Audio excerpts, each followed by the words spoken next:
Bienvenue, chers frères bien-aimés, chères sœurs bien-aimées, dans la lecture complète du livre de Daniel. Un puissant voyage à travers la parole vivante de Dieu, rempli de foi, de courage et de révélation divine. Ce soir, nous n'écoutons pas simplement quelques passages. Nous entrons dans une histoire sacrée, une histoire de foi inébranlable au milieu des épreuves, de la souveraineté de Dieu sur les rois et les royaumes, et de sa présence même dans la fournaise ardente et la fosse aux lions. Que le Seigneur vous bénisse abondamment pour avoir choisi de passer ce temps dans sa parole. Passons maintenant à la prière. Père tendre et saint, mes frères, mes sœurs et moi, nous prosternons devant toi. Nous venons sous ta grâce, affamés et assoiffés de ta vérité. Alors que nous commençons ce voyage à travers le livre de Daniel, parle-nous profondément. Approche-toi de chaque cœur qui écoute en cet instant. Viens avec ta douce présence. Que chaque âme te ressente vraiment, ici, tout près, en ce moment même. Apaise nos pensées agitées, fortifie notre foi comme tu l'as fait pour Daniel. Et rappelle-nous que, quelles que soient les épreuves que nous traversons, tu es souverain. Quand nous marchons dans l'incertitude, sois notre sagesse. Quand nous faisons face à la peur, sois notre courage. Quand nous nous sentons seuls, rappelle-nous que tu es avec nous, toujours. Entoure-nous de ta paix, profonde, stable et inébranlable. Seigneur, pendant que nous écoutons, ouvre notre intelligence à tes mystères et grave ta vérité dans nos cœurs. Parle à travers chaque chapitre, chaque vision, chaque acte de foi, et réveille en nous l'audace, la confiance et l'espérance. Nous nous ouvrons pleinement à toi maintenant. Au nom précieux de Jésus, Amen. Si ce moment dans la parole de Dieu vous bénit, votre abonnement, votre j'aime, un simple Amen, votre verset préféré, ou une courte prière dans les commentaires, et le partage de cet audio avec quelqu'un qui a besoin de force, d'encouragement ou d'espérance. Chacun de ces gestes aide à apporter la parole puissante et vivifiante de Dieu à encore plus d'âmes. Maintenant, prenez une profonde respiration, apaisez votre cœur et commençons le livre de Daniel. Le livre de Daniel. Le livre de Daniel, chapitre 1. La 3e année du règne de Joachim, roi de Juda, Nebuchadnezzar, roi de Babylone, marcha contre Jérusalem et l'assiégea. Le Seigneur livra entre ses mains Joachim, roi de Juda, et une partie des ustensiles de la maison de Dieu. Nebuchadnezzar emporta les ustensiles au pays de Shinéar, dans la maison de son Dieu. Il les mit dans la maison du trésor de son Dieu. Le roi donna l'ordre à Ashpenaz, chef de ses eunuques, d'amener quelques-uns des enfants d'Israël de race royale ou de famille noble, de jeunes garçons sans défaut corporel, beaux de figure, doués de sagesse, d'intelligence et d'instruction, capables de servir dans le palais du roi, et à qui l'on enseignerait les lettres et la langue des Chaldéens. Le roi leur assigna pour chaque jour une portion des mets de sa table et du vin dont ils buvaient, voulant les élever pendant 3 années, au bout desquelles ils seraient au service du roi. Il y avait parmi eux, d'entre les enfants de Juda, Daniel, Anania, Michaël et Azaria. Le chef des eunuques leur donna des noms, à Daniel celui de Belchatsar, à Anania celui de Shadrach, à Michaël celui de Méshach, et à Azaria celui d'Abednego. Daniel résolut de ne pas se souiller par les mets du roi et par le vin dont le roi buvait, et il pria le chef des eunuques de ne pas l'obliger à se souiller. Dieu fit trouver à Daniel faveur et grâce devant le chef des eunuques. Le chef des eunuques dit à Daniel, « Je crains mon Seigneur le roi, qui a fixé ce que vous devez manger et boire. Car pourquoi verrait-il votre visage plus abattu que celui des jeunes gens de votre âge? Vous exposeriez ma tête auprès du roi. » Alors Daniel dit à l'intendant à qui le chef des eunuques avait remis la surveillance de Daniel, de Hanania, de Michaël et d'Azaria: « Éprouve tes serviteurs pendant 10 jours, et qu'on nous donne des légumes à manger et de l'eau à boire. Tu regarderas ensuite notre visage et celui des jeunes gens qui mangent les mets du roi, et tu agiras avec tes serviteurs d'après ce que tu auras vu. » Il leur accorda ce qu'ils demandaient et les éprouva pendant 10 jours. Au bout de 10 jours, ils avaient de meilleurs visages et plus d'embonpoint que tous les jeunes gens qui mangeaient les mets du roi. L'intendant emportait les mets et le vin qui leur étaient destinés, et il leur donnait des légumes. Dieu accorda à ces 4 jeunes gens de la science, de l'intelligence dans toutes les lettres et de la sagesse. Et Daniel expliquait toutes les visions et tous les songes. Au terme fixé par le roi pour qu'on les lui amenât, le chef des eunuques les présenta à Nebuchadnezzar. Le roi s'entretint avec eux, et parmi tous ces jeunes gens, il ne s'en trouva aucun comme Daniel, Hanania, Michaël et Azaria. Ils furent donc admis au service du roi. Sur tous les objets qui réclamèrent de la sagesse et de l'intelligence, et sur lesquels le roi les interrogeait, il les trouvait 10 fois supérieurs à tous les magiciens et astrologues qui étaient dans tout son royaume. Ainsi fut Daniel jusqu'à la première année du roi Cyrus. Le livre de Daniel chapitre 2. La seconde année du règne de Nebuchadnezzar, Nebuchadnezzar eut des songes. Il avait l'esprit agité et ne pouvait dormir. Le roi fit appeler les magiciens, les astrologues, les enchanteurs et les chaldéens pour qu'ils lui disent ses songes. Ils vinrent et se présentèrent devant le roi. Le roi leur dit: « J'ai eu un songe, mon esprit est agité et je voudrais connaître ce songe. » Les Chaldéens répondirent au roi en langue araméenne: « Ô roi, vis éternellement, dis le songe à tes serviteurs, et nous en donnerons l'explication. » Le roi reprit la parole et dit aux Chaldéens: « La chose m'a échappé. Si vous ne me faites connaître le songe et son explication, vous serez mis en pièces, et vos maisons seront réduites en un tas d'immondices. Mais si vous me dites le songe et son explication, vous recevrez de moi des dons et des présents et de grands honneurs. C'est pourquoi dites-moi le songe et son explication. » Ils répondirent pour la seconde fois: « Que le roi dise le songe à ses serviteurs, et nous en donnerons l'explication. » Le roi reprit la parole et dit: « Je m'aperçois en vérité que vous voulez gagner du temps, parce que vous voyez que la chose m'a échappé.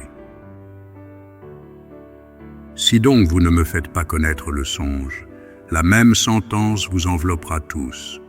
Vous voulez vous préparer à me dire des mensonges et des faussetés, en attendant que les temps soient changés. C'est pourquoi dites-moi le songe, et je saurai si vous êtes capable de m'en donner l'explication. » Les Chaldéens répondirent au roi: « Il n'est personne sur la terre qui puisse dire ce que demande le roi. Aussi jamais roi, quelque grand et puissant qu'il ait été, n'a exigé une pareille chose d'aucun magicien, astrologue ou chaldéen. Ce que le roi demande est difficile, il n'y a personne qui puisse le dire au roi, excepté les dieux, dont la demeure n'est pas parmi les hommes. » Là-dessus le roi se mit en colère et s'irrita violemment. Il ordonna qu'on fasse périr tous les sages de Babylone. La sentence fut publiée, les sages étaient mis à mort, et l'on cherchait Daniel et ses compagnons pour les faire périr. Alors Daniel s'adressa d'une manière prudente et sensée à Arjoc, chef des gardes du roi, qui était sorti pour mettre à mort les sages de Babylone. Il prit la parole et dit à Arjoc, commandant du roi: « Pourquoi la sentence du roi est-elle si sévère? Arjoc exposa la chose à Daniel. Et Daniel se rendit vers le roi et le pria de lui accorder du temps pour donner au roi l'explication. Ensuite, Daniel alla dans sa maison, et il instruisit de cette affaire Hanania, Michaël et Azaria, ses compagnons, les engageant à implorer la miséricorde du Dieu des cieux, afin qu'on ne fît pas périr Daniel et ses compagnons avec le reste des sages de Babylone. Alors le secret fut révélé à Daniel dans une vision pendant la nuit, et Daniel bénit le Dieu des cieux. Daniel prit la parole et dit « Béni soit le nom de Dieu d'éternité en éternité, à lui appartiennent la sagesse et la force. C'est lui qui change les temps et les circonstances, qui renverse et qui établit les rois, qui donne la sagesse aux sages et la science à ceux qui ont de l'intelligence. Il révèle ce qui est profond et caché, il connaît ce qui est dans les ténèbres, et la lumière demeure avec lui. Dieu de mes pères, je te glorifie et je te loue de ce que tu m'as donné la sagesse et la force, et de ce que tu m'as fait connaître ce que nous t'avons demandé, de ce que tu nous as révélé le secret du roi. Après cela, Daniel se rendit auprès d'Arjoc, à qui le roi avait ordonné de faire périr les sages de Babylone. Il alla et lui parla ainsi. « Ne fais pas périr les sages de Babylone. Conduis-moi devant le roi, et je donnerai au roi l'explication. » Arjoc conduisit promptement Daniel devant le roi et lui parla ainsi. « J'ai trouvé parmi les captifs de Juda un homme qui donnera l'explication au roi. » Le roi prit la parole et dit à Daniel qu'on nommait Beltchatsar. « Es-tu capable de me faire connaître le songe que j'ai eu et son explication ?» Daniel répondit en présence du roi et dit « Ce que le roi demande est un secret que les sages, les astrologues, les magiciens et les devins ne sont pas capables de découvrir au roi. Mais il y a dans les cieux un Dieu qui révèle les secrets et qui a fait connaître au roi Nebuchadnezzar ce qui arrivera dans la suite des temps. Voici ton songe et les visions que tu as eues sur ta couche. Sur ta couche, ô roi, il t'est monté des pensées touchant ce qui sera après ce temps-ci, et celui qui révèle les secrets t'a fait connaître ce qui arrivera. Si ce secret m'a été révélé, ce n'est point qu'il y ait en moi une sagesse supérieure à celle de tous les vivants, mais c'est afin que l'explication soit donnée au roi et que tu connaisses les pensées de ton cœur. Ô roi, tu regardais et tu voyais une grande statue. Cette statue était immense et d'une splendeur extraordinaire. Elle était debout devant toi et son aspect était terrible. La tête de cette statue était d'or pur, sa poitrine et ses bras étaient d'argent, son ventre et ses cuisses étaient d'airain, ses jambes de fer, ses pieds en partie de fer et en partie d'argile. Tu regardais lorsqu'une pierre se détacha sans le secours d'aucune main, frappa les pieds de fer et d'argile de la statue et les mit en pièces. Alors le fer, l'argile, l'airain, l'argent et l'or furent brisés ensemble et devinrent comme la balle qui s'échappe du nerf en été. Le vent les emporta et nulle trace n'en fut retrouvée. Mais la pierre qui avait frappé la statue devint une grande montagne et remplit toute la terre. Voilà le songe. Nous en donnerons l'explication devant le roi. Ô roi, tu es le roi des rois, car le Dieu des cieux t'a donné l'empire, la puissance, la force et la gloire. Il a remis entre tes mains, en quelques lieux qu'ils habitent, les enfants des hommes, les bêtes des champs et les oiseaux du ciel, et il t'a fait dominer sur eux tous. C'est toi qui es la tête d'or. Après toi, il s'élèvera un autre royaume, moindre que le tien, puis un troisième royaume qui sera d'airain et qui dominera sur toute la terre. Il y aura un quatrième royaume, fort comme du fer, de même que le fer brise et rompt tout, il brisera et rompra tout, comme le fer qui met tout en pièces. Et comme tu as vu les pieds et les orteils en partie d'argile de potier et en partie de fer, ce royaume sera divisé. Mais il y aura en lui quelque chose de la force du fer, parce que tu as vu le fer mêlé avec l'argile. Et comme les doigts des pieds étaient en partie de fer et en partie d'argile, ce royaume sera en partie fort et en partie fragile. Tu as vu le fer mêlé avec l'argile parce qu'ils se mêleront par des alliances humaines, mais ils ne seront point unis l'un à l'autre, de même que le fer ne s'allie point avec l'argile. Dans le temps de ces rois, le Dieu des cieux suscitera un royaume qui ne sera jamais détruit et qui ne passera point sous la domination d'un autre peuple. Il brisera et anéantira tous ces royaumes-là, et lui-même subsistera éternellement. C'est ce qu'indique la pierre que tu as vue se détacher de la montagne sans le secours d'aucune main, et qui a brisé le fer, l'airain, l'argile, l'argent et l'or.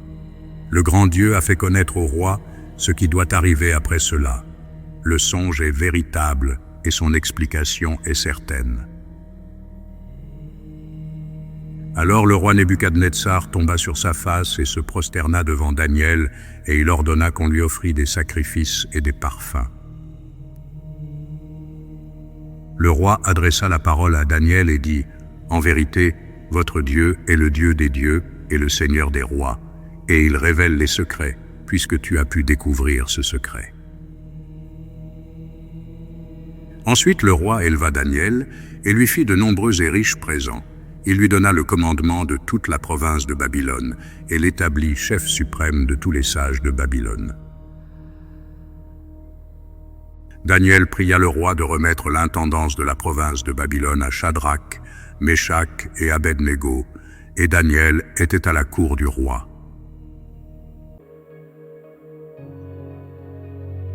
Le livre de Daniel, chapitre 3. Le roi Nebuchadnezzar fit une statue d'or, haute de 60 coudées et large de 6 coudées. Il la dressa dans la vallée de Dura, dans la province de Babylone. Le roi Nebuchadnezzar fit convoquer les satrapes, les intendants et les gouverneurs, les grands juges, les trésoriers, les jurisconsultes, les juges et tous les magistrats des provinces, pour qu'ils se rendissent à la dédicace de la statue qu'avait élevée le roi Nebuchadnezzar. Alors les satrapes, les intendants et les gouverneurs, les grands juges, les trésoriers, les jurisconsultes, les juges et tous les magistrats des provinces s'assemblèrent pour la dédicace de la statue qu'avait élevée le roi Nebuchadnezzar. Ils se placèrent devant la statue qu'avait élevée Nebuchadnezzar. Un héros cria à haute voix : « Voici ce qu'on vous ordonne, peuple, nation, hommes de toute langue. Au moment où vous entendrez le son de la trompette, du chalumeau, de la guitare, de la sambuc, du psalterion, de la cornemuse et de toutes sortes d'instruments de musique, vous vous prosternerez et vous adorerez la statue d'or qu'a élevée le roi Nebuchadnezzar. Quiconque ne se prosternera pas et n'adorera pas sera jeté à l'instant même au milieu d'une fournaise ardente. C'est pourquoi, au moment où tous les peuples entendirent le son de la trompette, du chalumeau, de la guitare, de la sambuc, du psalterion et de toutes sortes d'instruments de musique, tous les peuples, les nations, les hommes de toutes langues se prosternèrent et adorèrent la statue d'or qu'avait élevée le roi Nebuchadnezzar. À cette occasion, et dans le même temps, quelques Chaldéens s'approchèrent et accusèrent les Juifs. Ils prirent la parole et dirent au roi Nebuchadnezzar : « Ô roi, vis éternellement. Tu as donné un ordre d'après lequel tous ceux qui entendraient le son de la trompette, du chalumeau, de la guitare, de la sambuc, du psalterion, de la cornemuse et de toutes sortes d'instruments devraient se prosterner et adorer la statue d'or, et d'après lequel quiconque ne se prosternerait pas et n'adorerait pas seraient jetés au milieu d'une fournaise ardente.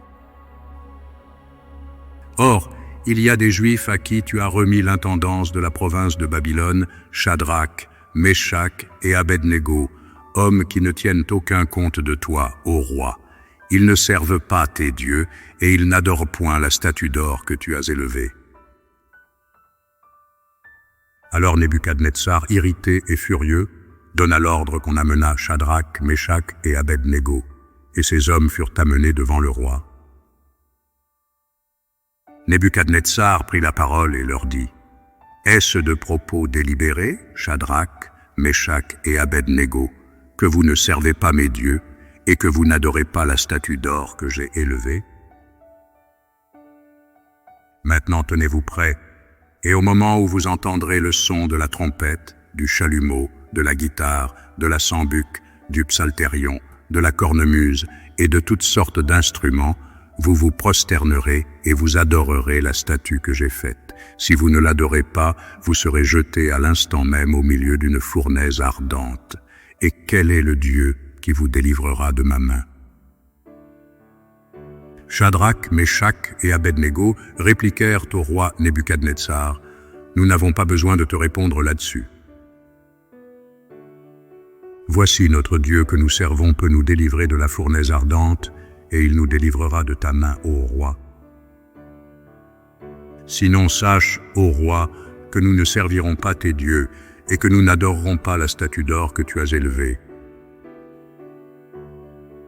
Sur quoi Nebuchadnezzar fut rempli de fureur, et il changea de visage en tournant ses regards contre Shadrach, Meshach et Abednego. Il reprit la parole et ordonna de chauffer la fournaise 7 fois plus qu'il ne convenait de la chauffer.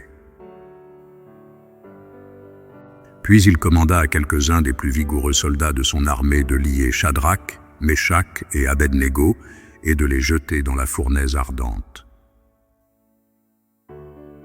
Ces hommes furent liés avec leurs caleçons, leurs tuniques, leurs manteaux et leurs autres vêtements, et jetés au milieu de la fournaise ardente. Comme l'ordre du roi était sévère et que la fournaise était extraordinairement chauffée, la flamme tua les hommes qui y avaient jeté Shadrach, Meshach et Abednego. Et ces 3 hommes, Shadrach, Meshach et Abednego, tombèrent liés au milieu de la fournaise ardente. Alors le roi Nebuchadnezzar fut effrayé et se leva précipitamment. Il prit la parole et dit à ses conseillers, « N'avons-nous pas jeté au milieu du feu 3 hommes liés ?» Ils répondirent au roi, « Certainement, ô roi. » Il reprit et dit, « Eh bien, je vois 4 hommes sans lien qui marchent au milieu du feu et qui n'ont point de mal. Et la figure du 4e ressemble à celle d'un fils des dieux. » Ensuite, Nebuchadnezzar s'approcha de l'entrée de la fournaise ardente et prenant la parole, il dit, « Shadrach, Meshach et Abednego, serviteurs du Dieu suprême, sortez et venez. » Et Shadrach, Meshach et Abednego sortirent du milieu du feu. Les satrapes, les intendants, les gouverneurs et les conseillers du roi s'assemblèrent.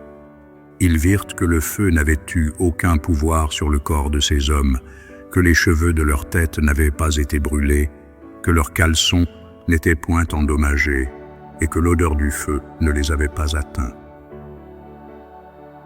Nebuchadnezzar prit la parole et dit, « Béni soit le Dieu de Shadrach, de Meshach et d'Abednego, lequel a envoyé son ange et délivré ses serviteurs qui ont eu confiance en lui et qui ont violé l'ordre du roi et livré leur corps plutôt que de servir et d'adorer aucun autre Dieu que leur Dieu. Voici maintenant l'ordre que je donne. Tout homme, à quelque peuple, nation ou langue qu'il appartienne, qui parlera mal du Dieu de Shadrach, de Meshach et d'Abednego, sera mis en pièces et sa maison sera réduite en un tas d'immondices, parce qu'il n'y a aucun autre Dieu qui puisse délivrer comme lui. » Après cela, le roi fit prospérer Shadrach, Meshach et Abednego dans la province de Babylone. Le livre de Daniel chapitre 4.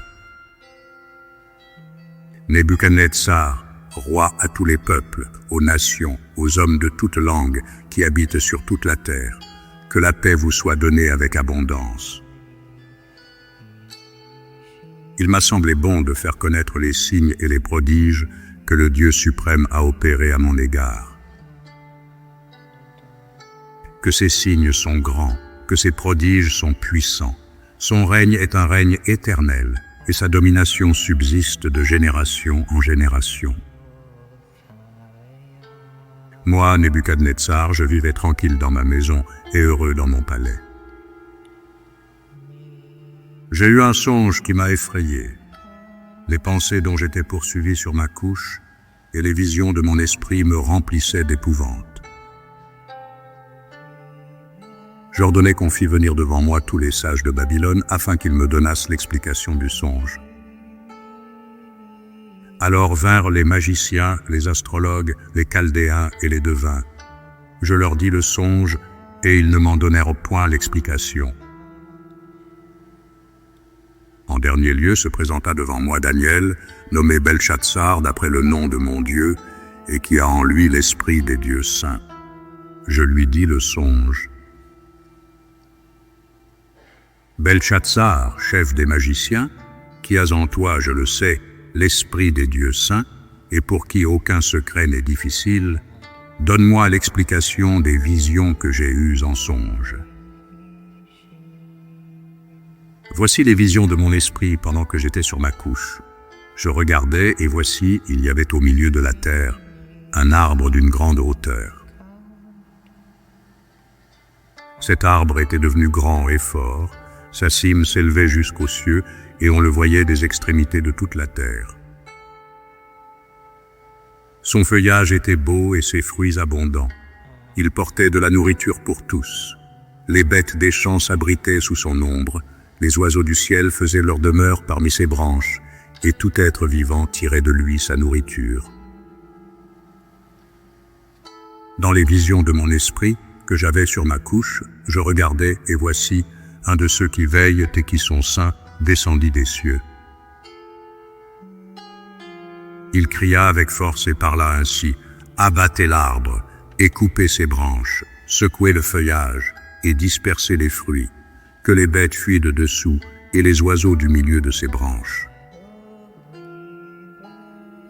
Mais laissez en terre le tronc où se trouvent les racines, et liez-le avec des chaînes de fer et d'airain parmi l'herbe des champs, qu'il soit trempé de la rosée du ciel, et qu'il ait, comme les bêtes, l'herbe de la terre pour partage.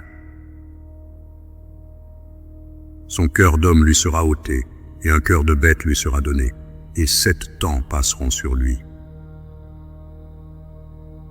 Cette sentence est un décret de ceux qui veillent, cette résolution est un ordre des saints, afin que les vivants sachent que le Très-Haut domine sur le règne des hommes, qu'il le donne à qui il lui plaît, et qu'il y élève le plus vil des hommes.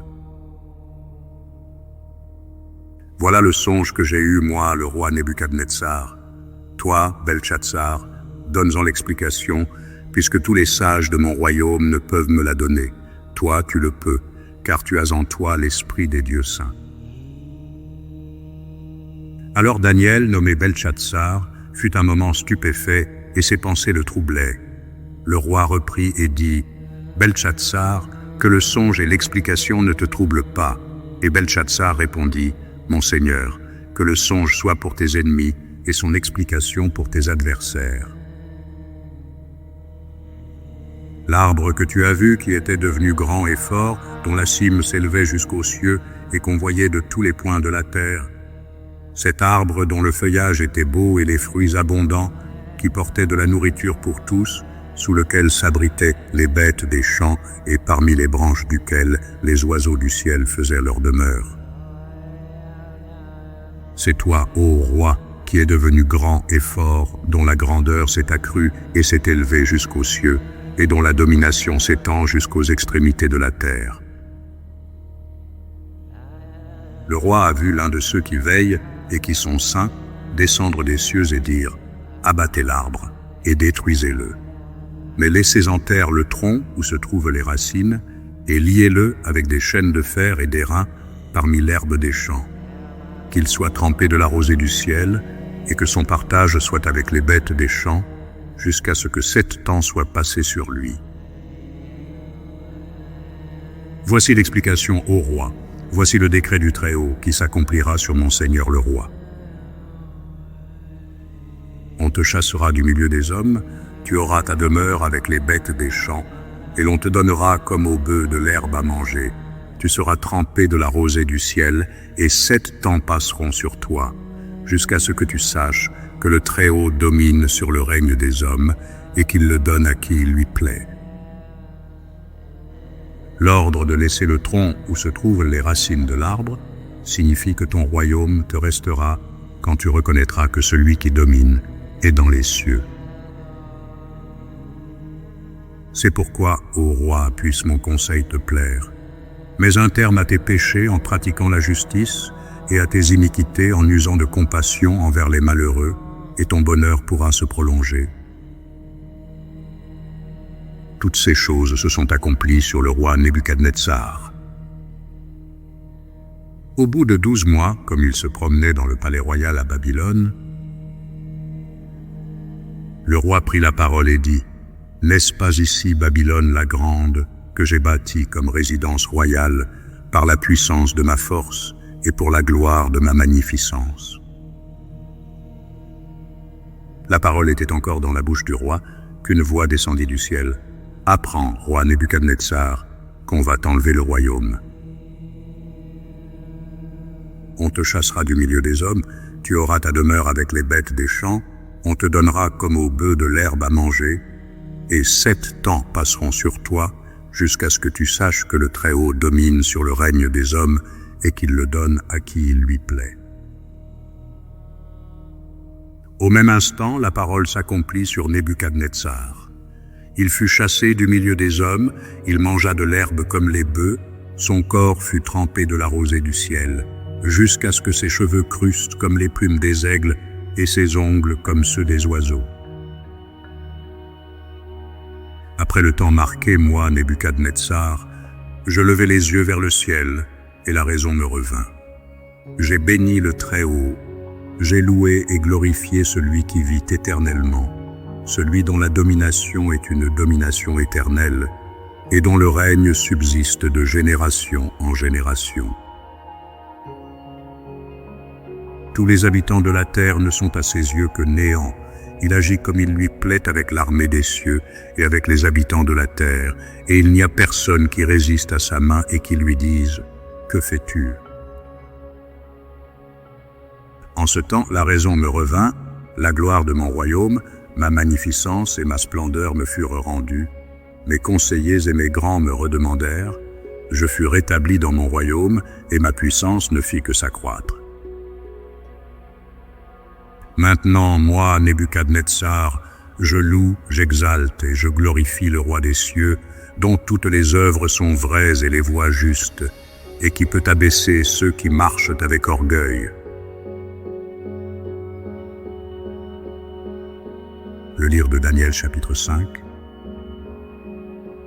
Le roi Belshazzar donna un grand festin à ses grands au nombre de 1000, et il but du vin en leur présence.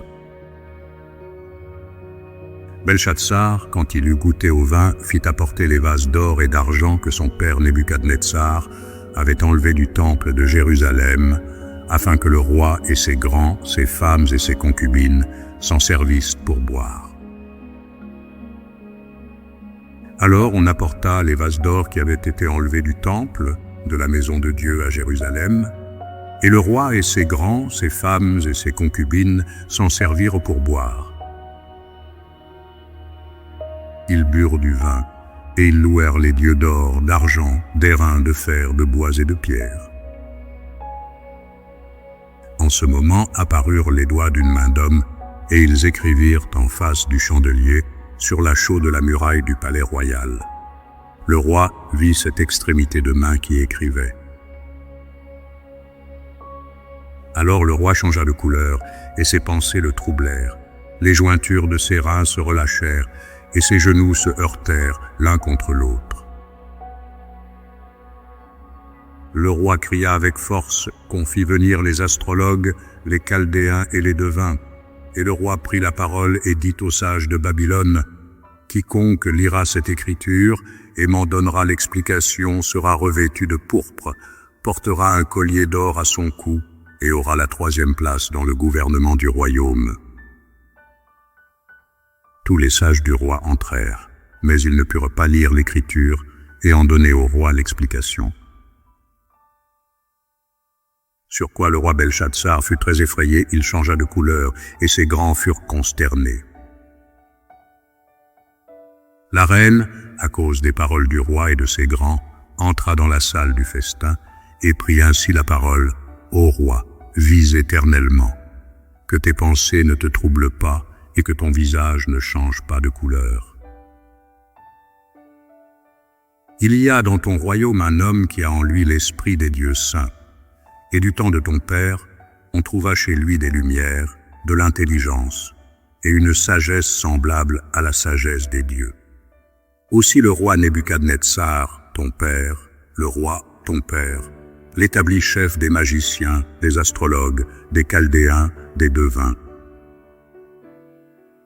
Parce qu'on trouva chez lui, chez Daniel, nommé par le roi Belshazzar, un esprit supérieur, de la science et de l'intelligence, la faculté d'interpréter les songes, d'expliquer les énigmes et de résoudre les questions difficiles. Que Daniel soit donc appelé, et il donnera l'explication. Alors Daniel fut introduit devant le roi. Le roi prit la parole et dit à Daniel, « Es-tu ce Daniel, l'un des captifs de Juda, que le roi, mon père, a amené de Juda? J'ai appris sur ton compte que tu as en toi l'esprit des dieux et qu'on trouve chez toi des lumières, de l'intelligence et une sagesse extraordinaire. On vient d'amener devant moi les sages et les astrologues afin qu'ils lussent cette écriture et m'en donnassent l'explication. Mais ils n'ont pas pu donner l'explication des mots. J'ai appris que tu peux donner des explications et résoudre des questions difficiles. Maintenant, si tu peux lire cette écriture et m'en donner l'explication, tu seras revêtu de pourpre, tu porteras un collier d'or à ton cou et tu auras la 3e place dans le gouvernement du royaume. » Daniel répondit en présence du roi, « Garde tes dons et accorde à un autre tes présents. Je lirai néanmoins l'écriture au roi et je lui en donnerai l'explication. » Ô roi, le Dieu suprême avait donné à Nebuchadnezzar, ton père, l'empire, la grandeur, la gloire et la magnificence. Et à cause de la grandeur qu'il lui avait donnée, tous les peuples, les nations, les hommes de toute langue étaient dans la crainte et tremblaient devant lui. Le roi faisait mourir ceux qu'il voulait, et il laissait la vie à ceux qu'il voulait. Il élevait ceux qu'il voulait, et il abaissait ceux qu'il voulait. Mais lorsque son cœur s'éleva et que son esprit s'endurcit jusqu'à l'arrogance, il fut précipité de son trône royal et dépouillé de sa gloire. Il fut chassé du milieu des enfants des hommes, son cœur devint semblable à celui des bêtes, et sa demeure fut avec les ânes sauvages. On lui donna, comme aux bœufs, de l'herbe à manger, et son corps fut trempé de la rosée du ciel, jusqu'à ce qu'il reconnût que le Dieu suprême domine sur le règne des hommes, et qu'il le donne à qui il lui plaît. Et toi, Belshazzar, son fils, tu n'as pas humilié ton cœur, quoique tu susses toutes ces choses. Tu t'es élevé contre le Seigneur des cieux. Les vases de sa maison ont été apportés devant toi, et vous vous en êtes servis pour boire du vin, toi et tes grands, tes femmes et tes concubines. Tu as loué les dieux d'argent, d'or, d'airain, de fer, de bois et de pierre, qui ne voient point, qui n'entendent point et qui ne savent rien, et tu n'as pas glorifié le Dieu qui a dans sa main ton souffle et toutes tes voies. C'est pourquoi il a envoyé cette extrémité de main qui a tracé cette écriture. Voici l'écriture qui a été tracée, comptée, pesée et divisée. Et voici l'explication de ces mots. Comptez, Dieu a compté ton règne et y a mis fin. pesé. Tu as été pesé dans la balance et tu as été trouvé léger. Divisé, ton royaume sera divisé et donné aux Mèdes et aux Perses. Aussitôt Belshazzar donna des ordres et l'on revêtit Daniel de pourpre. On lui mit au cou un collier d'or et on publia qu'il aurait la 3e place dans le gouvernement du royaume. Cette même nuit, Belshazzar, roi des Chaldéens, fut tué. Et Darius le Mède s'empara du royaume, étant âgé de 62 ans. Le livre de Daniel, chapitre 6. Darius trouva bon d'établir sur le royaume 120 satrapes qui devaient être dans tout le royaume. Il mit à leur tête 3 chefs, au nombre desquels était Daniel, afin que ces satrapes leur rendissent compte et que le roi ne souffrit aucun dommage. Daniel surpassait les chefs et les satrapes, parce qu'il y avait en lui un esprit supérieur, et le roi pensait à l'établir sur tout le royaume. Alors les chefs et les satrapes cherchèrent une occasion d'accuser Daniel en ce qui concernait les affaires du royaume. Mais ils ne purent trouver aucune occasion ni aucune chose à reprendre, parce qu'il était fidèle et qu'on n'apercevait chez lui ni faute ni rien de mauvais. Et ces hommes dirent, « Nous ne trouverons aucune occasion contre ce Daniel, à moins que nous n'en trouvions une dans la loi de son Dieu. » Puis ses chefs et ses satrapes se rendirent tumultueusement auprès du roi et lui parlèrent ainsi. « Roi Darius, vis éternellement. Tous les chefs du royaume, les intendants, les satrapes, les conseillers et les gouverneurs sont d'avis qu'il soit publié un édit royal avec une défense sévère, portant que quiconque, dans l'espace de 30 jours, adressera des prières à quelque dieu ou à quelque homme, excepté à toi, ô roi, sera jeté dans la fosse aux lions. Maintenant, ô roi, confirme la défense et écris le décret, afin qu'il soit irrévocable, selon la loi des Mèdes et des Perses, qui est immuable. » Là-dessus, le roi Darius écrivit le décret et la défense. Lorsque Daniel sut que le décret était écrit, il se retira dans sa maison, où les fenêtres de la chambre supérieure étaient ouvertes dans la direction de Jérusalem. Et 3 fois le jour, il se mettait à genoux, il priait, et il louait son Dieu, comme il le faisait auparavant. Alors ces hommes entrèrent tumultueusement, et ils trouvèrent Daniel qui priait et invoquait son Dieu. Puis ils se présentèrent devant le roi et lui dirent au sujet de la défense royale. « N'as-tu pas écrit une défense portant que quiconque dans l'espace de 30 jours adresserait des prières à quelque dieu ou à quelque homme, excepté à toi, ô roi, serait jeté dans la fosse aux lions ?» Le roi répondit, « La chose est certaine selon la loi des Mèdes et des Perses, qui est immuable. » Ils prirent de nouveau la parole et dirent au roi, « Daniel, l'un des captifs de Juda, n'a tenu aucun compte de toi, ô roi, ni de la défense que tu as écrite, et il fait sa prière 3 fois le jour. » Le roi fut très affligé quand il entendit cela. Il prit à cœur de délivrer Daniel, et jusqu'au coucher du soleil, il s'efforça de le sauver. Mais ces hommes insistèrent auprès du roi et lui dirent, « Sache, ô roi, que la loi des Mèdes et des Perses exige que toute défense ou tout décret confirmé par le roi soit irrévocable. » Alors le roi donna l'ordre qu'on amenât Daniel et qu'on le jetât dans la fosse aux lions. Le roi prit la parole et dit à Daniel, « Puisse ton Dieu, que tu sers avec persévérance, te délivrer. » On apporta une pierre, et on la mit sur l'ouverture de la fosse. Le roi la scella de son anneau et de l'anneau de ses grands, afin que rien ne fût changé à l'égard de Daniel. Le roi se rendit ensuite dans son palais. Il passa la nuit à jeun. Il ne fit point venir de concubine auprès de lui, et il ne put se livrer au sommeil. Le roi se leva au point du jour avec l'aurore, et il alla précipitamment à la fosse aux lions. En s'approchant de la fosse, il appela Daniel d'une voix triste.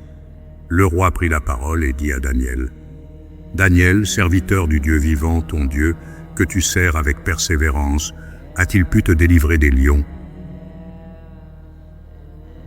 Et Daniel dit au roi, « Roi, vis éternellement. Mon Dieu a envoyé son ange et fermé la gueule des lions, qui ne m'ont fait aucun mal, parce que j'ai été trouvé innocent devant lui, et devant toi non plus, ô roi, je n'ai rien fait de mauvais. » Alors le roi fut très joyeux, et il ordonna qu'on fît sortir Daniel de la fosse. Daniel fut retiré de la fosse, et on ne trouva sur lui aucune blessure, parce qu'il avait eu confiance en son Dieu. Le roi ordonna que ces hommes qui avaient accusé Daniel fussent amenés et jetés dans la fosse aux lions, eux, leurs enfants et leurs femmes. Et avant qu'ils fussent parvenus au fond de la fosse, les lions les saisirent et brisèrent tous leurs os. Après cela, le roi Darius écrivit à tous les peuples, à toutes les nations, aux hommes de toute langue, qui habitaient sur toute la terre, que la paix vous soit donnée avec abondance. J'ordonne que, dans toute l'étendue de mon royaume, on ait de la crainte et de la frayeur pour le Dieu de Daniel, car il est le Dieu vivant, et il subsiste éternellement. Son royaume ne sera jamais détruit, et sa domination durera jusqu'à la fin. C'est lui qui délivre et qui sauve, qui opère des signes et des prodiges dans les cieux et sur la terre. C'est lui qui a délivré Daniel de la puissance des lions. Daniel prospéra sous le règne de Darius et sous le règne de Cyrus le Perse.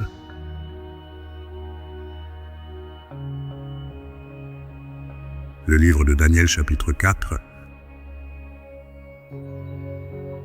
La première année de Belshazzar, roi de Babylone, Daniel eut un songe et des visions de son esprit.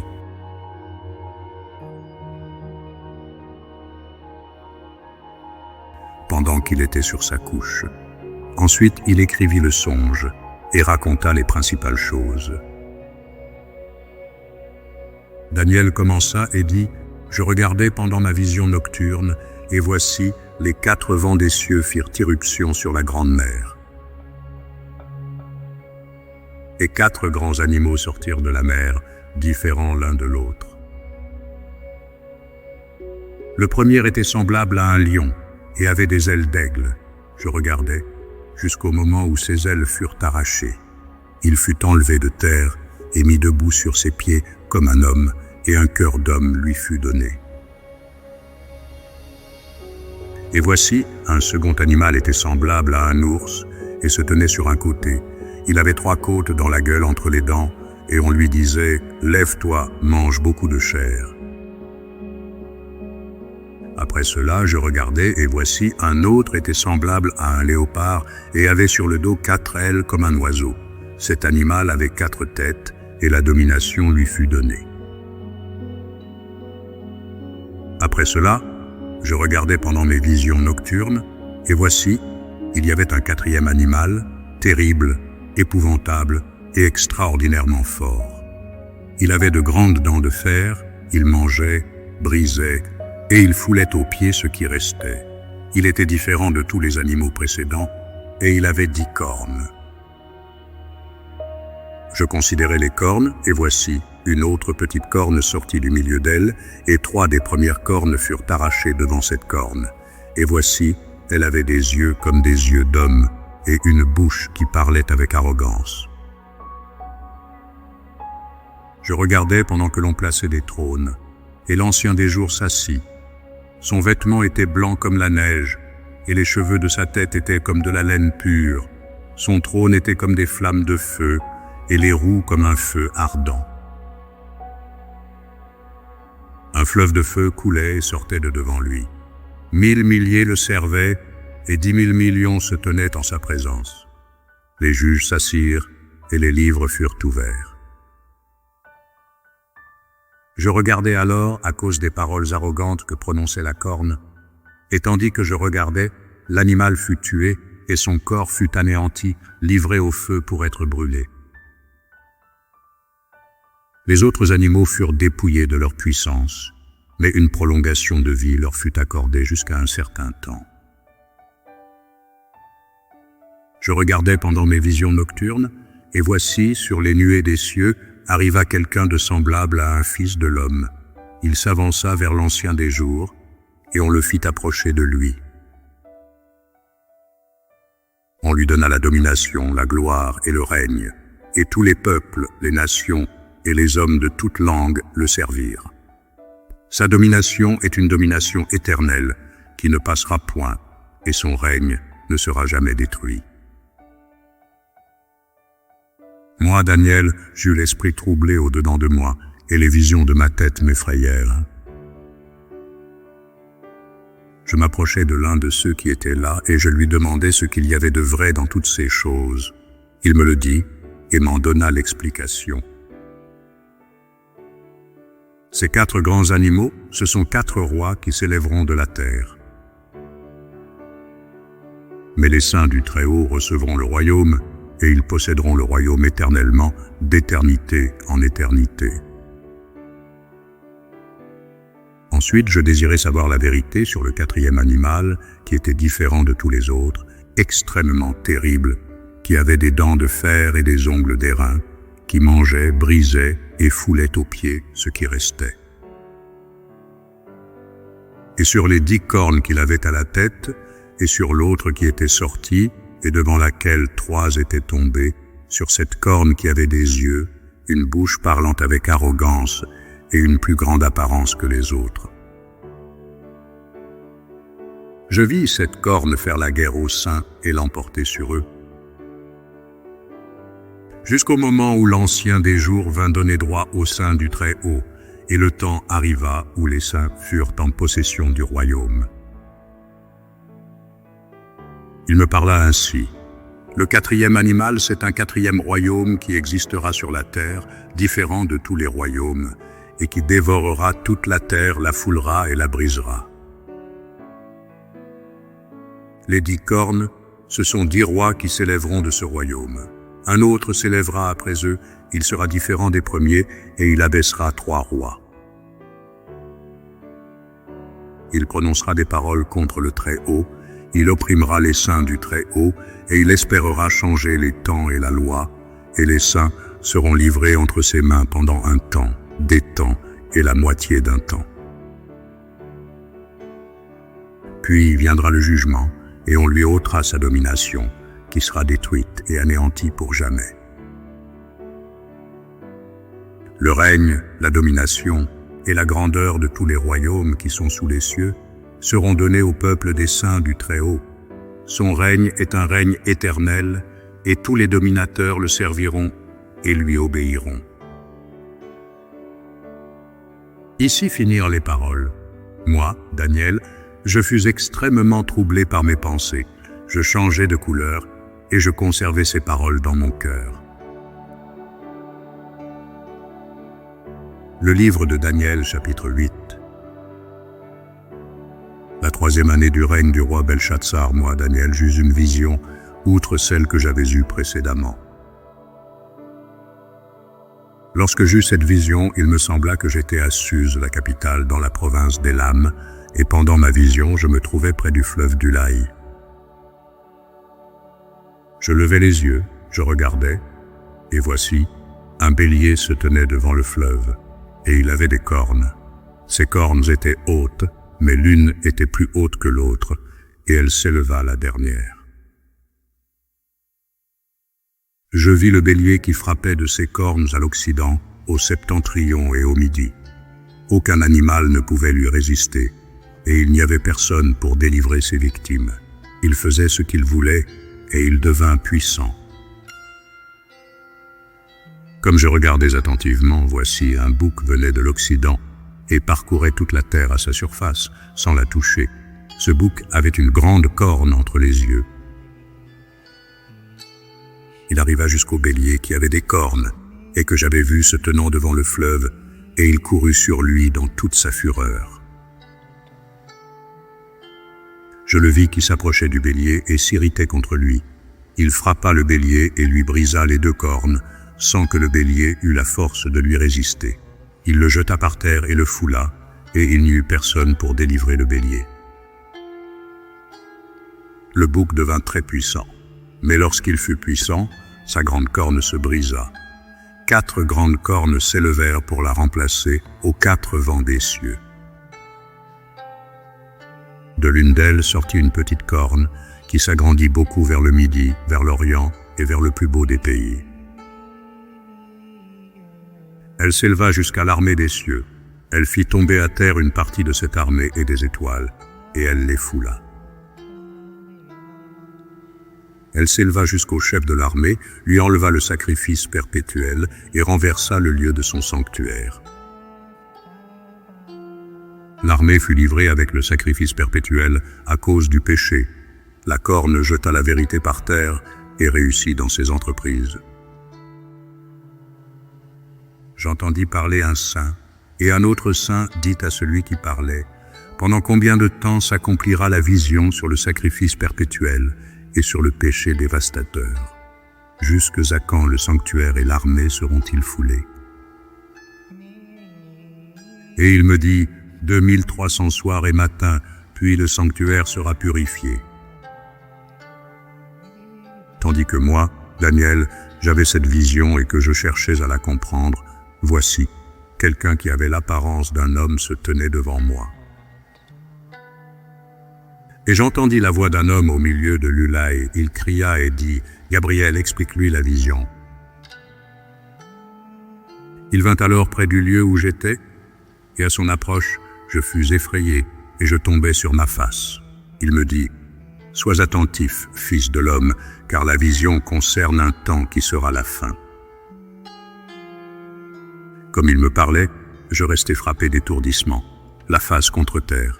Il me toucha et me fit tenir debout à la place où je me trouvais.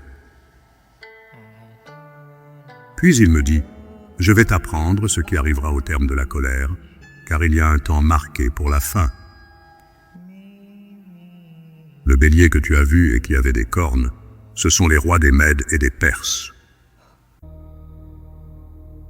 Le bouc, c'est le roi de Javan. La grande corne entre ses yeux, c'est le premier roi. Les 4 cornes qui se sont élevées pour remplacer cette corne brisée, ce sont 4 royaumes qui s'élèveront de cette nation, mais qui n'auront pas autant de force.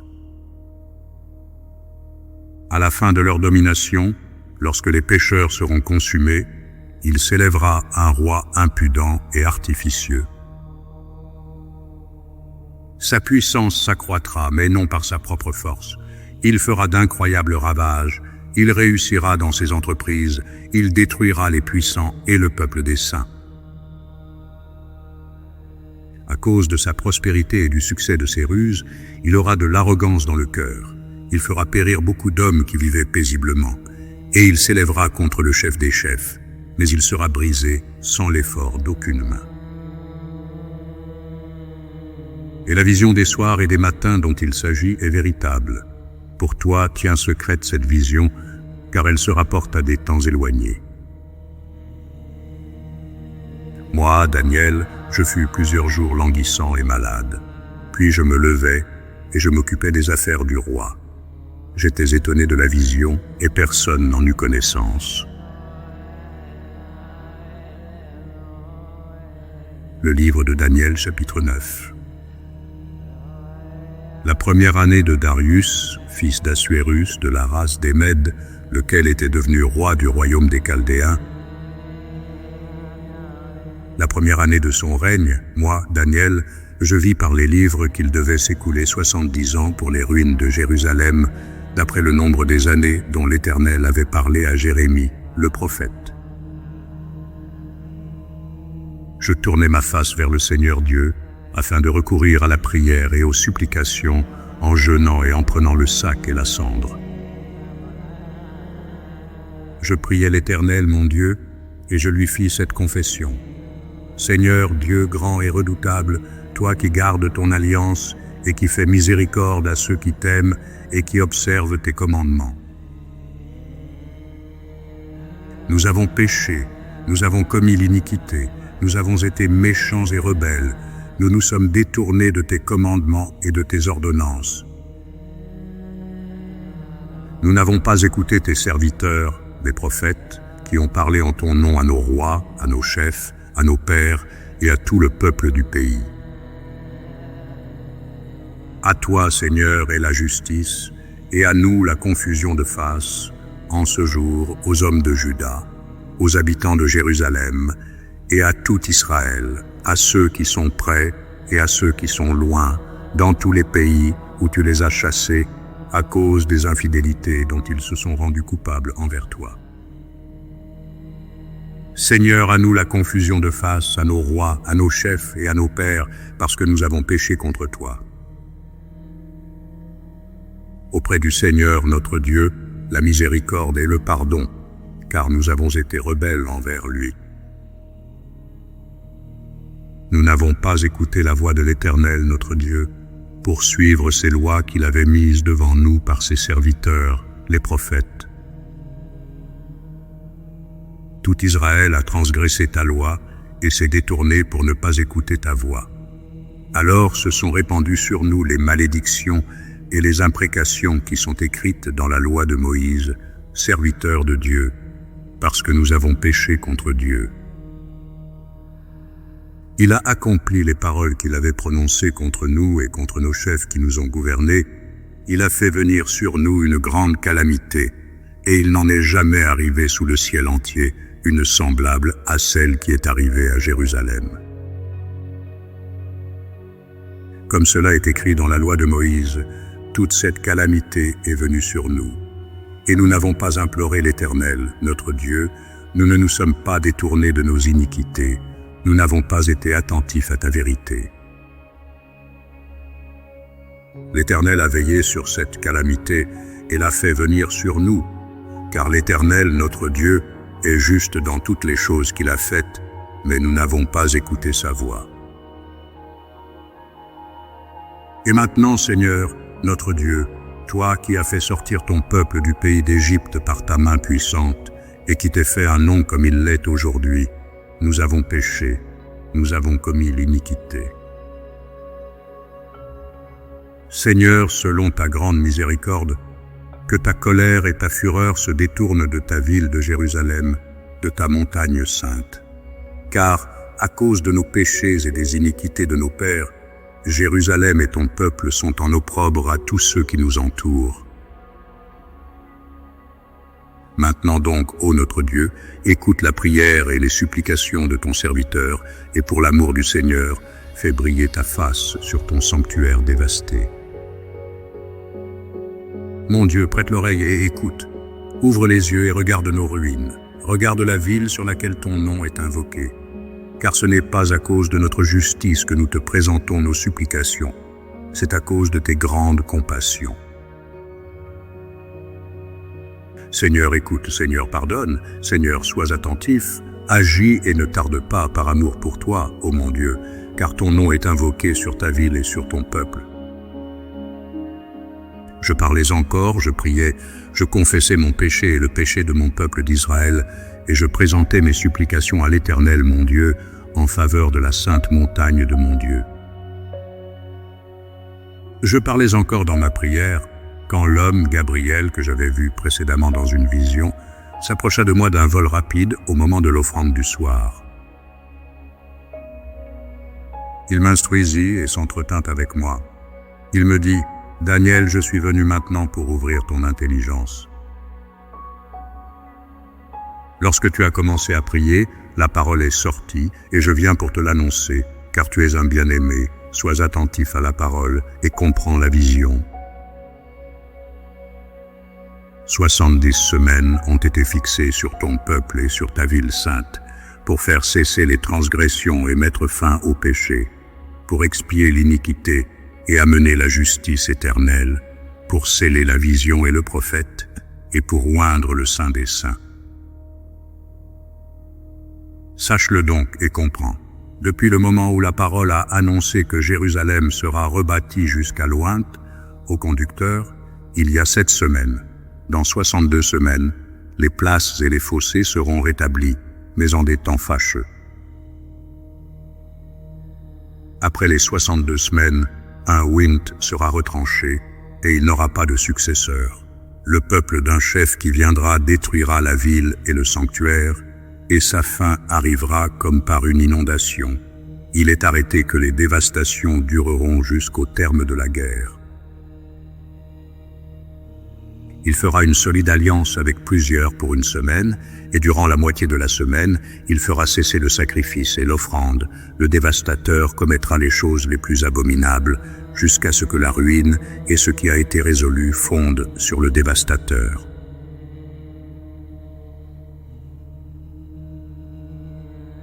Le livre de Daniel, chapitre 10.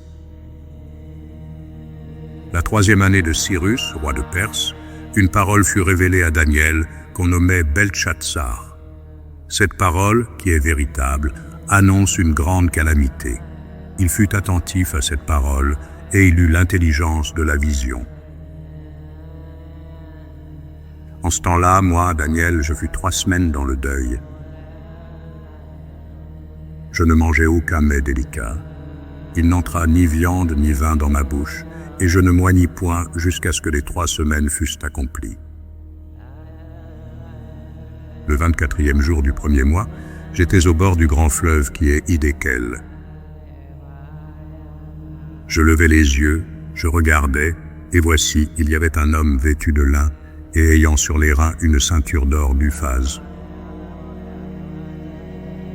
Son corps était comme de chrysolite, son visage brillait comme l'éclair, ses yeux étaient comme des flammes de feu, ses bras et ses pieds ressemblaient à de l'airain poli, et le son de sa voix était comme le bruit d'une multitude. Moi, Daniel, je vis seul la vision, et les hommes qui étaient avec moi ne la virent point, mais ils furent saisis d'une grande frayeur, et ils prirent la fuite pour se cacher. Je restai seul, et je vis cette grande vision. Les forces me manquèrent, mon visage changea de couleur et fut décomposé, et je perdis toute vigueur. J'entendis le son de ses paroles, et comme j'entendais le son de ses paroles, je tombai frappé d'étourdissement, la face contre terre. Et voici, une main me toucha et secoua mes genoux et mes mains. Puis il me dit, « Daniel, homme bien-aimé, sois attentif aux paroles que je vais te dire, et tiens-toi debout à la place où tu es, car je suis maintenant envoyé vers toi. » Lorsqu'il m'eut ainsi parlé, je me tins debout en tremblant. Il me dit, « Daniel, ne crains rien, car dès le premier jour où tu as eu à cœur de comprendre et de t'humilier devant ton Dieu, tes paroles ont été entendues, et c'est à cause de tes paroles que je viens. » Le chef du royaume de Perse m'a résisté 21 jours.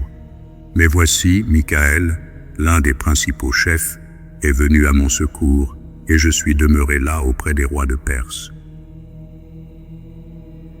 Je viens maintenant pour te faire connaître ce qui doit arriver à ton peuple dans la suite des temps, car la vision concerne encore ces temps-là. Tandis qu'il m'adressait ces paroles, je dirigeais mes regards vers la terre, et je gardais le silence. Et voici quelqu'un qui avait l'apparence des fils de l'homme toucha mes lèvres. J'ouvris la bouche, je parlais, et je dis à celui qui se tenait devant moi, « Mon Seigneur, la vision m'a rempli d'effroi, et j'ai perdu toute vigueur. Comment le serviteur de mon Seigneur pourrait-il parler à mon Seigneur? Maintenant les forces me manquent, et je n'ai plus de souffle. » Alors celui qui avait l'apparence d'un homme me toucha de nouveau et me fortifia. Puis il me dit, « Ne crains rien, homme bien-aimé, que la paix soit avec toi. Courage, courage. » Et comme il me parlait, je repris des forces, et je dis, « Que mon Seigneur parle, car tu m'as fortifié. » Il me dit, « Sais-tu pourquoi je suis venu vers toi? Maintenant je m'en retourne pour combattre le chef de la Perse. Et quand je partirai, voici, le chef de Javan viendra. » Mais je veux te faire connaître ce qui est écrit dans le livre de la vérité. Personne ne m'aide contre ceux-là, excepté Michaël, votre chef.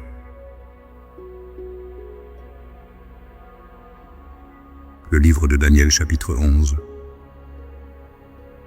Et moi, la première année de Darius le Mède, j'étais auprès de lui pour l'aider et le soutenir. Maintenant, je vais te faire connaître la vérité. Voici, il y aura encore 3 rois en Perse. Le 4e amassera plus de richesses que tous les autres, et quand il sera puissant par ses richesses, il soulèvera tout contre le royaume de Javan. Mais il s'élèvera un vaillant roi qui dominera avec une grande puissance et fera ce qu'il voudra. Et lorsqu'il se sera élevé, son royaume se brisera et sera divisé vers les 4 vents des cieux. Il n'appartiendra pas à ses descendants et il ne sera pas aussi puissant qu'il était, car il sera déchiré et il passera à d'autres qu'à eux. Le roi du Midi deviendra fort, mais un de ses chefs sera plus fort que lui et dominera. Sa domination sera puissante. Au bout de quelques années, ils s'allieront, et la fille du roi du Midi viendra vers le roi du Septentrion pour rétablir la concorde. Mais elle ne conservera pas la force de son bras, et il ne résistera pas, ni lui, ni son bras. Elle sera livrée avec ceux qui l'auront amenée, avec son père et avec celui qui aura été son soutien dans ce temps-là. Un rejeton de ses racines s'élèvera à sa place, il viendra à l'armée, il entrera dans les forteresses du roi du Septentrion, il en disposera à son gré et il se rendra puissant. Il enlèvera même et transportera en Égypte leurs dieux et leurs images de fonte et leurs objets précieux d'argent et d'or. Puis il restera quelques années éloigné du roi du Septentrion. Et celui-ci marchera contre le royaume du roi du Midi et reviendra dans son pays. Ses fils se mettront en campagne et rassembleront une multitude nombreuse de troupes. L'un d'eux s'avancera, se répandra comme un torrent, débordera, puis reviendra, et ils pousseront les hostilités jusqu'à la forteresse du roi du Midi. Le roi du Midi s'irritera, il sortira et attaquera le roi du Septentrion.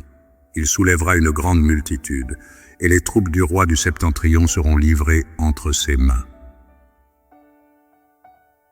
Cette multitude sera fière, et le cœur du roi s'enflera, il fera tomber des milliers, mais il ne triomphera pas. Car le roi du Septentrion reviendra et rassemblera une multitude plus nombreuse que la première. Au bout de quelque temps, de quelques années, il se mettra en marche avec une grande armée et de grandes richesses. En ce temps-là, plusieurs s'élèveront contre le roi du Midi, et des hommes violents parmi ton peuple se révolteront pour accomplir la vision, et ils succomberont. Le roi du Septentrion s'avancera, il élèvera des terrasses et s'emparera des villes fortes. Les troupes du Midi et l'élite du roi ne résisteront pas, elles manqueront de force pour résister. Celui qui marchera contre lui fera ce qu'il voudra et personne ne lui résistera. Il s'arrêtera dans le plus beau des pays, exterminant ce qui tombera sous sa main. Il se proposera d'arriver avec toutes les forces de son royaume et de conclure la paix avec le roi du Midi. Il lui donnera sa fille pour femme, dans l'intention d'amener sa ruine, mais cela n'aura pas lieu et ne lui réussira pas. Il tournera ses vues du côté des îles et il en prendra plusieurs, mais un chef mettra fin à l'opprobre qu'il voulait lui attirer et le fera retomber sur lui. Il se dirigera ensuite vers les forteresses de son pays, et il chancellera, il tombera, et on ne le trouvera plus.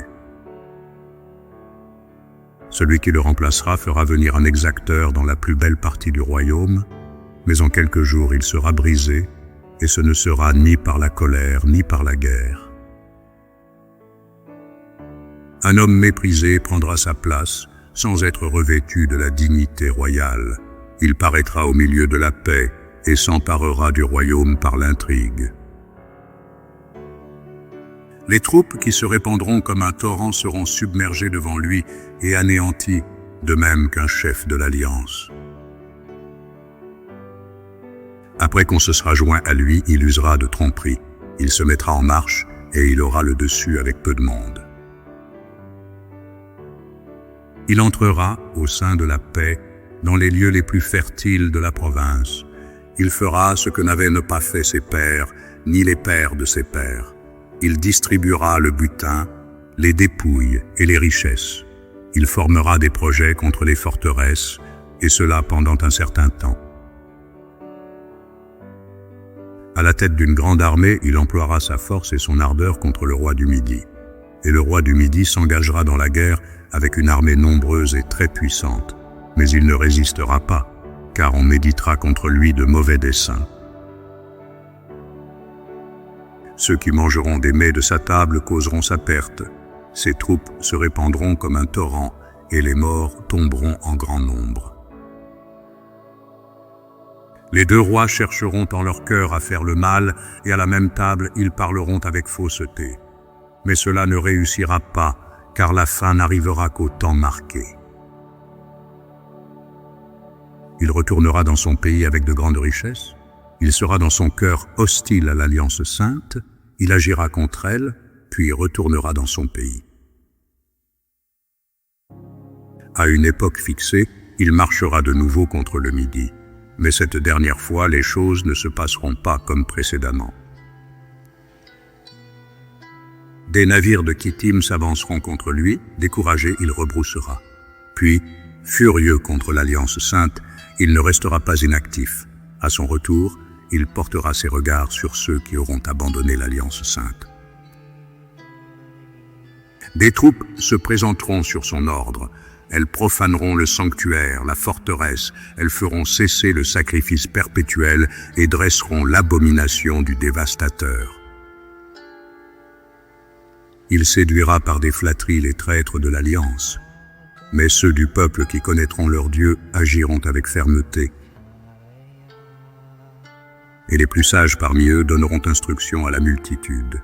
Il en est qui succomberont pour un temps à l'épée et à la flamme, à la captivité et au pillage. Dans le temps où ils succomberont, ils seront un peu secourus, et plusieurs se joindront à eux par hypocrisie. Quelques-uns des hommes sages succomberont, afin qu'ils soient épurés, purifiés et blanchis jusqu'au temps de la fin, car elle n'arrivera qu'au temps marqué. Le roi fera ce qu'il voudra, il s'élèvera, il se glorifiera au-dessus de tous les dieux, et il dira des choses incroyables contre le Dieu des dieux. Il prospérera jusqu'à ce que la colère soit consommée, car ce qui est arrêté s'accomplira. Il n'aura égard ni au Dieu de ses pères, ni à la divinité qui fait les délices des femmes. Il n'aura égard à aucun Dieu, car il se glorifiera au-dessus de tous. Toutefois, il honorera le Dieu des forteresses sur son piédestal. À ce Dieu, que ne connaissaient pas ses pères, il rendra des hommages avec de l'or et de l'argent, avec des pierres précieuses et des objets de prix. C'est avec le Dieu étranger qu'il agira contre les lieux fortifiés, et il comblera d'honneur ceux qui le reconnaîtront. Il les fera dominer sur plusieurs, il leur distribuera des terres pour récompense. Au temps de la fin, le roi du Midi se heurtera contre lui, et le roi du Septentrion fondra sur lui comme une tempête, avec des chars et des cavaliers et avec de nombreux navires. Il s'avancera dans les terres, se répandra comme un torrent et débordera. Il entrera dans le plus beau des pays, et plusieurs succomberont, mais Édom, Moab et les principaux des enfants d'Ammon seront délivrés de sa main. Il étendra sa main sur divers pays, et le pays d'Égypte n'échappera point. Il se rendra maître des trésors d'or et d'argent et de toutes les choses précieuses de l'Égypte. Les Libyens et les Éthiopiens seront à sa suite.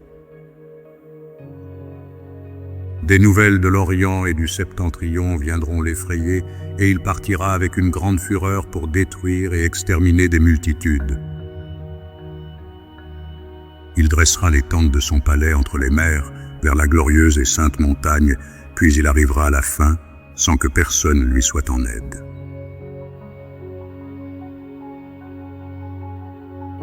Le livre de Daniel, chapitre 12. En ce temps-là se lèvera Michaël, le grand chef, le défenseur des enfants de ton peuple, et ce sera une époque de détresse, telle qu'il n'y en a point eu de semblable depuis que les nations existent jusqu'à cette époque. En ce temps-là, ceux de ton peuple qui seront trouvés inscrits dans le livre seront sauvés. Plusieurs de ceux qui dorment dans la poussière de la terre se réveilleront, les uns pour la vie éternelle et les autres pour l'opprobre, pour la honte éternelle. Ceux qui auront été intelligents brilleront comme la splendeur du ciel, et ceux qui auront enseigné la justice, à la multitude brilleront comme les étoiles, à toujours et à perpétuité. Toi, Daniel, tiens secrètes ces paroles et scelle le livre jusqu'au temps de la fin. Plusieurs alors le liront et la connaissance augmentera. Et moi, Daniel, je regardais et voici 2 autres hommes se tenaient debout, l'un en deçà du bord du fleuve et l'autre au-delà du bord du fleuve. L'un d'eux dit à l'homme vêtu de lin qui se tenait au-dessus des eaux du fleuve, « Quand sera la fin de ces prodiges ?» Et j'entendis l'homme vêtu de lin qui se tenait au-dessus des eaux du fleuve. Il leva vers les cieux sa main droite et sa main gauche, et il jura par celui qui vit éternellement que ce sera dans un temps, des temps et la moitié d'un temps, et que toutes ces choses finiront quand la force du peuple saint sera entièrement brisée. J'entendis, mais je ne compris pas. Et je dis, « Mon Seigneur, quelle sera l'issue de ces choses ?» Il répondit, « Va, Daniel, car ces paroles seront tenues secrètes et scellées jusqu'au temps de la fin. Plusieurs seront purifiés, blanchis et épurés. Les méchants feront le mal, et aucun des méchants ne comprendra, mais ceux qui auront de l'intelligence comprendront. Depuis le temps où cessera le sacrifice perpétuel et où sera dressée l'abomination du dévastateur, il y aura 1290 jours. Heureux celui qui attendra et qui arrivera jusqu'à 1335 jours. Et toi, marche vers ta fin, tu te reposeras et tu seras debout pour ton héritage à la fin des jours.